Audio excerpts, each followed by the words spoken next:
ஏன் தெரியுமா? அவர் வாக்குத்தத்தம் பண்ணினவர் உண்மையுள்ளவர்.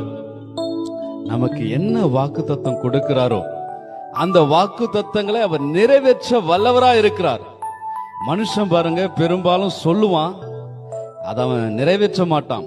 சொல்றதோட சரி, நான் இதை செய்யறேன், அதை செய்யறேன், அதை பண்ணிடுறேன், உன்னை அங்க வச்சிடறேன், உன்னை இங்க வச்சிடறேன், உன்னை வாழ வச்சிடறேன், உனக்கு அதை செஞ்சிடறேன், இதை செஞ்சிடறேன் அப்படின்னு சொல்லி சொல்லுவான கண்டி அதை அவன் நிறைவேற்ற மாட்டான்.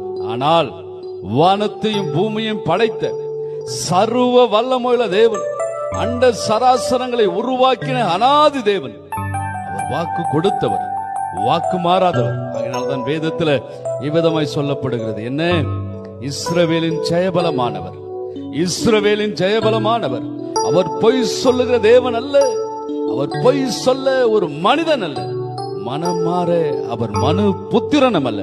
அவர் சொல்லியும் அவர் வசனத்தும் அது நிறைவேற்றாமல் இருப்பாரோ? அவர் நிறைவேற்றுகிற தேவன். அவர் சொல்ல ஆகும், அவர் கட்டளையிட நிற்கும். வாக்குத்தத்தம் பண்ணினவர் உண்மையில் அவர். இந்த